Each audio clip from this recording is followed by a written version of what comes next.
오늘 아침은 하나님은 공평하시다 하는 제목의 말씀을 나누겠습니다. 사람들은 세상을 불공평하다 이렇게 말들을 많이 합니다. 어떤 집은 남편이 잘 나가고 어떤 집은 자식이 잘 되고 어떤 집은 친정이 부자고 어떤 집은 시댁이 능력이 있어서 부럽기도 하고 세상이 참 불공평하다 이렇게 말하고 생각들을 합니다.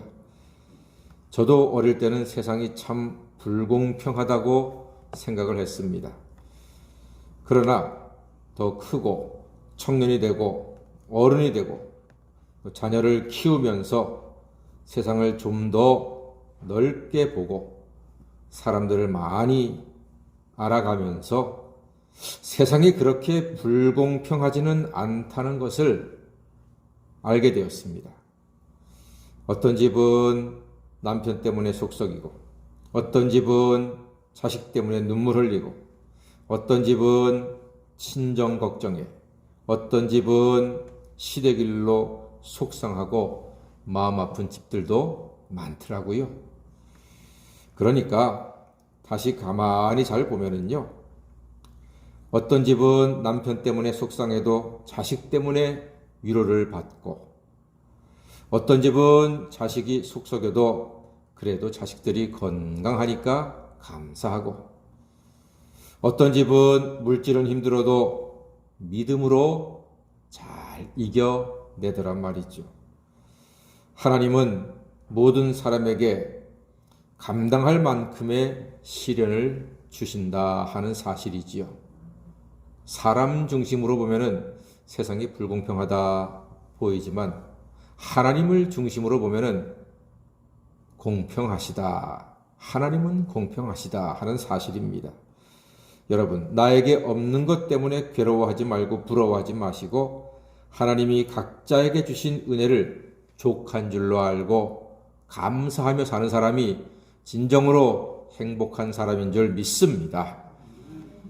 레아는요, 라헬이 너무나 부러웠습니다. 왜냐하면 야곱이 라헬을 너무나 사랑했기 때문이었습니다. 자, 그러나 하나님은 공평하십니다. 31절 말씀 보니까 여호와께서 레아가 사랑받지 못함을 보시고 그의 태를 여셨으나 라헬은 자녀가 없었더라.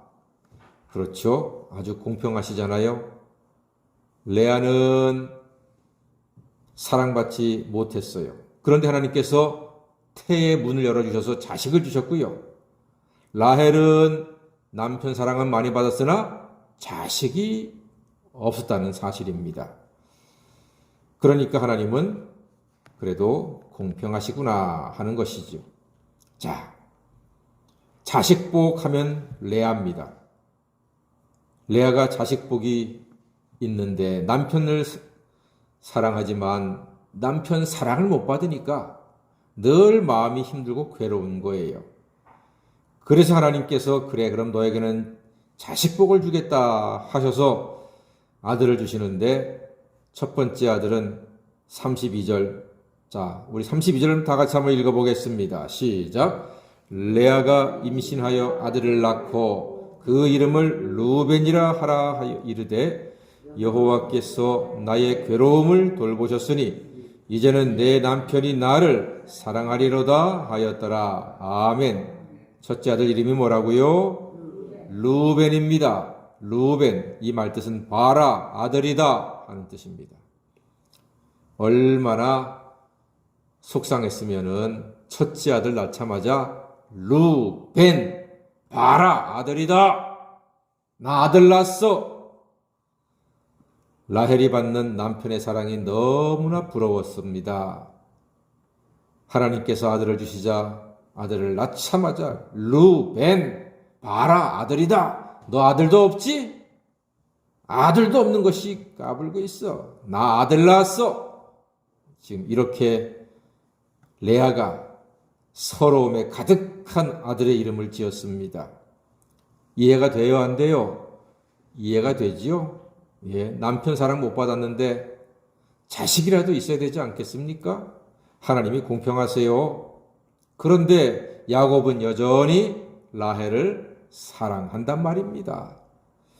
자, 하나님께서 레아에게 둘째 아들을 주셨습니다. 33절 말씀 보니까 여호와께서 내가 사랑받지 못함을 들으셨으므로 내게 이 아들도 주셨도다 하고 그의 이름을 시므온이라고 지었습니다. 시므온, 이 뜻은 봐라, 하나님이 내 기도를 들으셨다 하는 뜻입니다. 내 기도를 들으셨다. 라헬, 너는 하나님이 기도 안 들어주시냐? 아들도 없이, 그런 뜻입니다.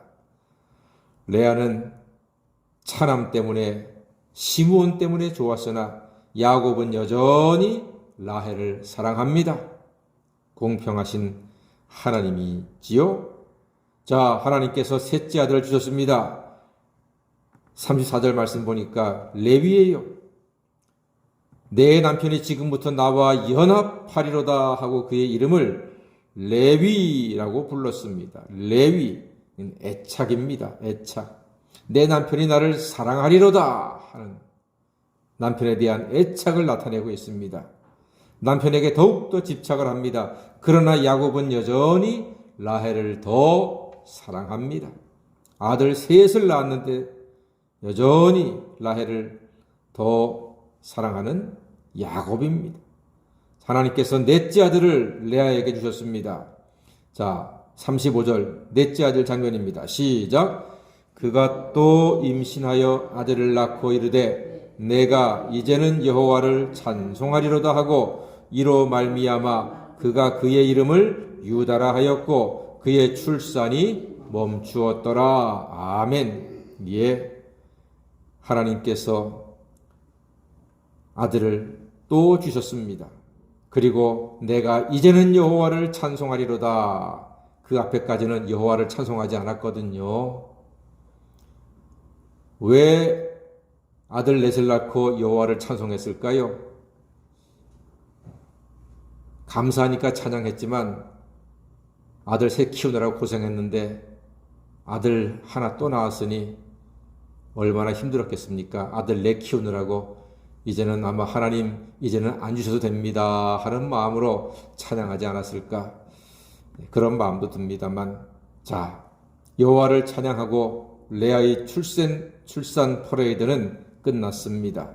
그 귀한 아들을 넷이나 얻었습니다. 여러분, 질문 하나 드릴까요? 레아가 낳습니까? 라헬이 낳습니까?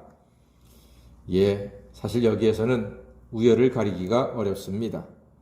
두 여인 모두 아픔과 상처가 있습니다.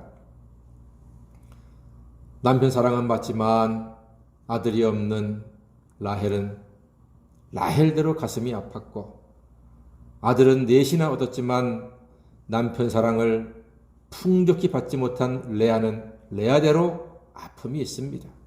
하나님은 공평하십니다. 하나님은 사람에게 모든 것을 다 주시지는 않습니다. 재산이 많으면 그 재산 때문에 갈등과 싸움으로 피가 마릅니다. 재산이 없으면 마음이 평안하고 깊은 잠을 잘 수가 있습니다. 다른 사람, 다른 가정 부러울 것 하나도 없습니다. 부족함이 있습니까? 하나님은 다른 것으로 채워주십니다. 하나님은 공평하십니다. 다 같이 하나님은 공평하시다. 할렐루야. 하나님은 공평하세요. 정말로 공평하세요. 그래서 믿는 사람은 범사에 감사하면 됩니다. 그 범사의 감사 속에 행복과 은혜와 기쁨이 있습니다. 우리는 무엇이 부족한 사람이 아니라 예수님의 은혜가 풍성한 사람인 줄로 믿습니다. 그러므로 공평하신 하나님의 돌보심으로 늘 마음이 평안하고 입으로 감사하시는 하나님의 사람 되시기를 주의 이름으로 간절히 축원합니다. 아멘. 기도하겠습니다.